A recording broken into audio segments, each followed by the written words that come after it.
Alright, so I am back, and today we're going to be taking a look at the Titans Return Galvatron figure, and now, okay, so the other day I was talking about this guy and how much I don't like him, and here's one big part of it, and it's the jet mode.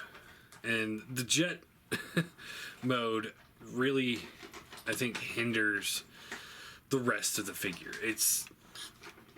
It doesn't look that good, but because they had to incorporate this whole section to become the nose cone of the jet, I think that's part of the problem I have. Now, am I saying it's the worst official Galvatron, G1 style Galvatron we've ever gotten? I'd say no, because really the only two we have is this one and the tank one, and it's like that tank one is just terrible. Now, if you have the, what was it, Ultra Class repaint of the Energon Megatron or Energon Galvatron in the purple colors, the Takara version, I'd say that's a much better figure than this. But it's not an official G1 Galvatron. Now, you can open this up, and here's his little headmaster dude. So here he is, just all gray plastic, two little dots for red eyes. Head's on a ball joint. Arms are on ball joints. So they move just a little in and out, up and down. Legs swivel, knees swivel, and that's what you get. And then to transform him, you just want to rotate the head around, put the arms back down, and then you just flip this around, and there's his head. So it kind of looks like a cross between Megatron and Galvatron, I'd say. Set that off to the side. Alright, let's get him into the cannon mode, because that's the best mode he's got. So you detach the cannon here, and what you want to do is pull the legs back, and then bend it so that they're on double hinges. One here for the knee, and then there's one inside the leg here. So you want to bend it at that point so that it can collapse up.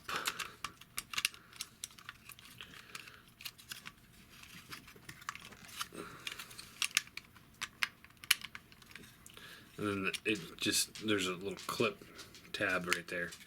You just kind of tab it in. It doesn't hold very well, but enough. Take this piece here and it folds down, and you fold that up like that. So it's like, Alright, and then you take this out like this, and then you can rotate this down, rotate the arm back down,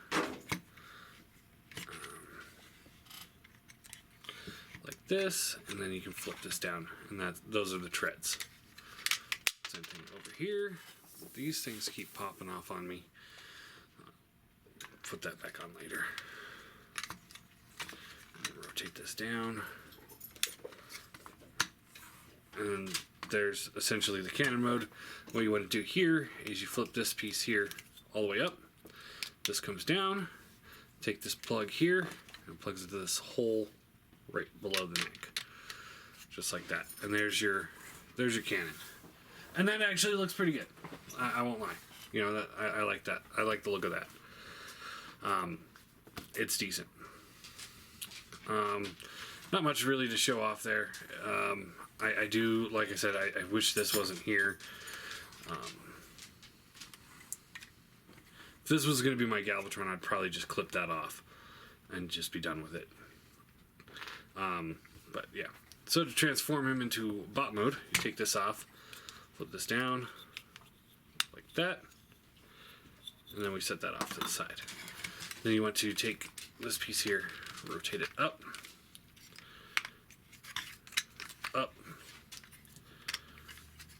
take this piece here, fold this down. You want to extend the legs so they just rotate down like this. They lock into place.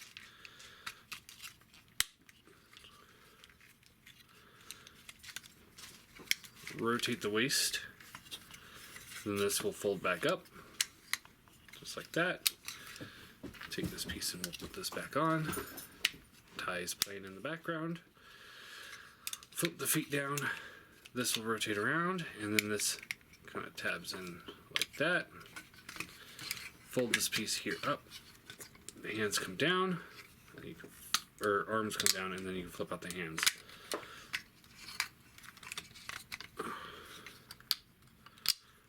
Just like that. These come down to the sides. And then you take the head here, and like I said, you want to make sure that the faces are facing each other, because the slot here is a little bit wider in the back, and the head, as you can see, is wider on the back of the head. So you want to make sure that plugs into the back portion. So plug that in, and then you open up the chest here, and the face plate flips up. And there is Galvatron in his bot mode. You can take this and you plug this into his forearm like that, and there you go. So, yeah. I mean, he looks okay. It's one of those, for me, I'd say it'd be a good placeholder until you get something better. I would not call this my Galvatron, even with Chug. The head, because of the mask, it's pretty much stationary. Without the mask, hold that back down. The head does swivel left and right, up and down. Gets a good range of motion there, but it doesn't look right. Flip this up, and you got that, and that just here. That just doesn't look right to me. That just looks goofy. They really should have incorporated that a little bit better. He's got this big backpack here because of the way it transforms. You can take this piece here and fold it up like that, so it's more like the G1 Galvatron if you want, but it doesn't angle properly. I don't like it all the way up here like that. That doesn't look right to me. And you can't really get it, collapse it down like that. Just pop it off. So I'm just going to leave it back like that. Alright, so nothing really at the head. Arms swivel up and down, ratchet in and out. There is a bicep swivel, but it gets caught up going backwards because of the treads. It does go all the way around though. Double bend elbows, so get a good range of motion there. Nothing at the hands, they're just stationary. They can fold in for transformation, but yeah. Waist can swivel if you move this stuff out of the way. Then it can swivel just fine, but you have to really deconstruct them as you go. These move out of the way and it allows you to up and down, in and out, bends at the knee, thigh swivel, and then the foot has a little bit of a tilt and a rocker in there. So, yeah. Yeah. I don't like where the cannon's positioned. I've always been it should go on the side of his arm, not on the front of his arm. Like Megatron, sometimes you see it on the front of his arm in the show, so it's like I can get that. But this one, Galvatron pretty much always was on the side. But that's my opinion, I guess. I don't know. Paint looks decent. But yeah, that's really all we got with this guy. Scale. Here he's with Prime. So he's a little bit bigger than, about a head taller than Chug Prime. So it's like, while he's got more plastic to him, like he's a little bit more hollow, they are bigger. So that's nice. Here he is with Starscream, or a Seeker mold. Thundercracker, I mean. And that looks alright. And Minibot. So there's that. And here he is with Mania King. Not even a question. Okay, now I know a lot of people are like, well, you shouldn't really compare a $100 figure to a $25 figure, and most of the time I'd agree with you. But this is a leader.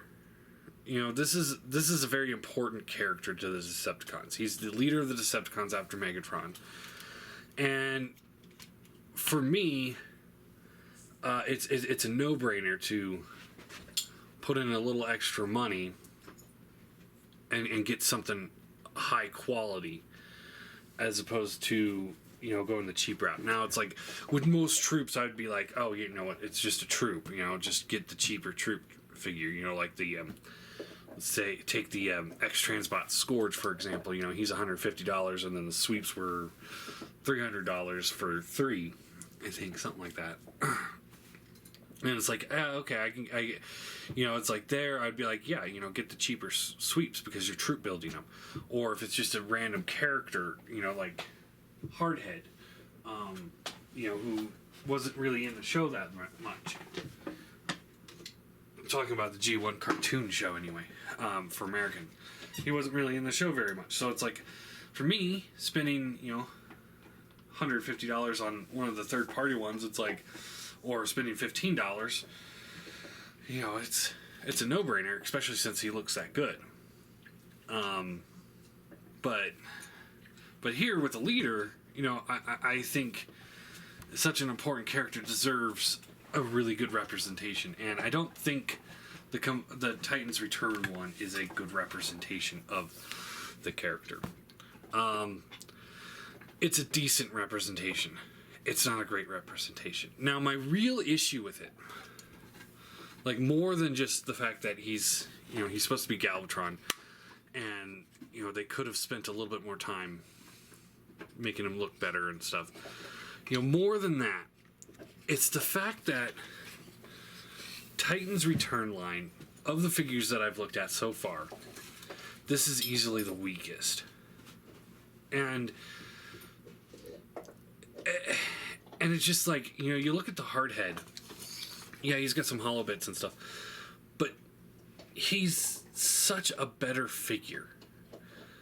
They're doing so much better with their figures in Titans Return than they did with Combiner Wars.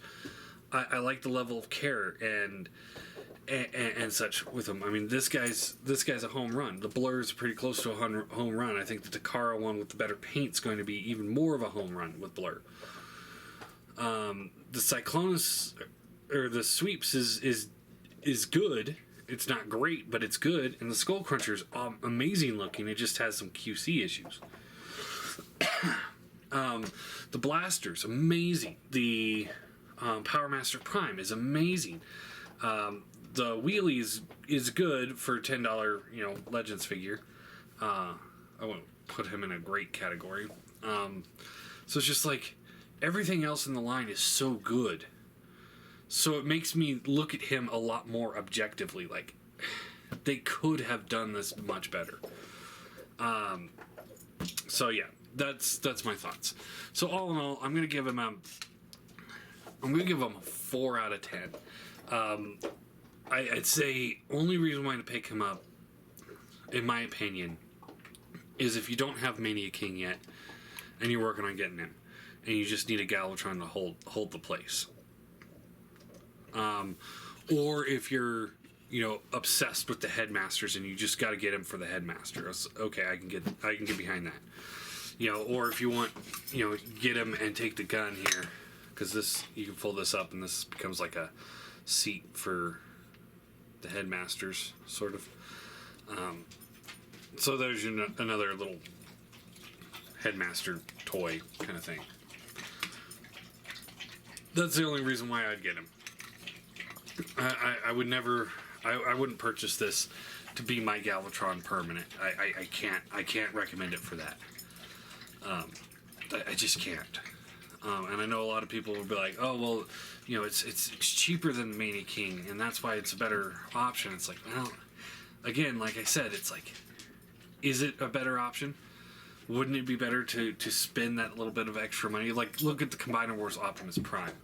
Yeah, he's $25, but he's not a very good Prime in comparison to like that mini MP Optimus Prime I got the other day, or Orion, or even the old Classics Prime. You know, it's like those are better options. They look better. They look more like a good Prime than that one did. This one, it's not up to the bar that the rest of Titans Return has set, and it's not up to par with the Galvatrons that are available. Meaning Mania King. You know, there's two different versions. There's the vintage version like this one, and then there's the first release version, which is a darker purple like him. I personally would love to get that one too, just to have two Mania Kings. That's how much I think how good Mania King looks. I love the DX9 Masterpiece one, but quite frankly, I think this one's a better looking Galvatron. This is not my Galvatron. I can't sit here and say this is a great Galvatron. I can't. I know I keep rambling on, but it's just the head is just, it's atrocious. The backpack is unsightly because they had to incorporate that jet mode. If they hadn't incorporated the jet mode, I think this thing would be a lot better. And if they would have, you know, I mean, I know the Headmaster is the big gimmick, but they could have done a better job with this face mask, because this just looks stupid. I don't like it. So there you go. Titans Return Galvatron. I can't recommend him.